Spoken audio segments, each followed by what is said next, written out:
because he is part of our shared spiritual heritage, not a symbol of division, but a foundation for unity. Now, young leaders, let me address something many of you have heard before. You are too young. Wait your turn. Get more experience. Leadership will come later. History tells a very different story. At just the age of 32, Alexander the Great had already conquered much of the known world, not through waiting, but through bold leadership and vision.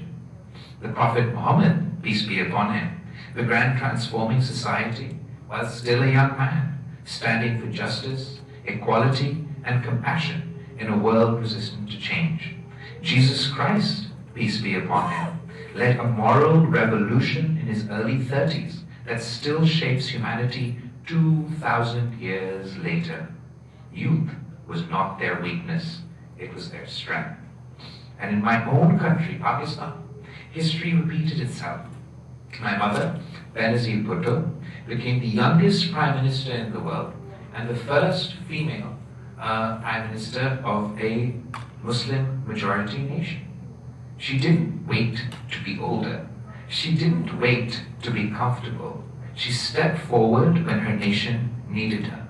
And I had the honor of being the youngest foreign minister in Pakistan's history at the age of 33. Not because I was the oldest in the room, but because leadership is not about age. It is about courage, it is about service, and it is about vision. So if anyone ever tells you that youth is an obstacle, tell them that history disagrees. Youth is energy. Youth is innovation. Youth is moral clarity. Youth is fearlessness in the face of injustice. Every civil rights movement, every independence struggle, every great reform was powered by young people who refused to wait. But leadership is not just about ambition. It is about responsibility.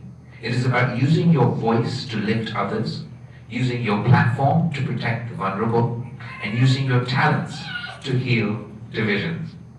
The world doesn't need more influencers. It needs more servants, young leaders. You will inherit a world facing enormous challenges: climate change, economic inequality, religious polarization, political extremism, technological disruptions. But you will also inherit unprecedented power to solve them. Never before has one generation had so much access to knowledge, connection, and opportunity. The question is not whether you can change the world. The question is whether you will choose to. And faith has a critical role to play in this journey. Faith should push you to feed the hungry, to stand with the oppressed, to protect the planet, to protect and defend human dignity. Faith should never make us smaller. It should always make us braver. So I challenge you this afternoon. Be the generation that turns belief into action, that turns diversity into strength, that turns pain into progress. Be leaders who heal instead of divide, who listen instead of shout, who build instead of destroy. Refuse to let religion be weaponized. Insist that it remains a force for love, justice, and peace. If you do that, you will not just succeed in your careers, you will transform societies. You will change the course of history. You will leave the world better than you found it. Let me end with this. You are not too young to lead. You are not too young to serve. And you are not too young to make a difference. History is waiting for your courage. May God guide your steps. May He strengthen your hearts. And may He use each one of you as instruments of peace in a divided world.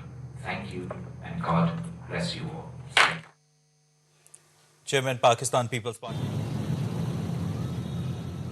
तो ये मनाजर आप देख रहे थे, chairman Pakistan Peoples Party Bilawal Bhutto Zardari Washington में तकरीब से खिताब थे और उन्होंने क्या कहा आपने सुना।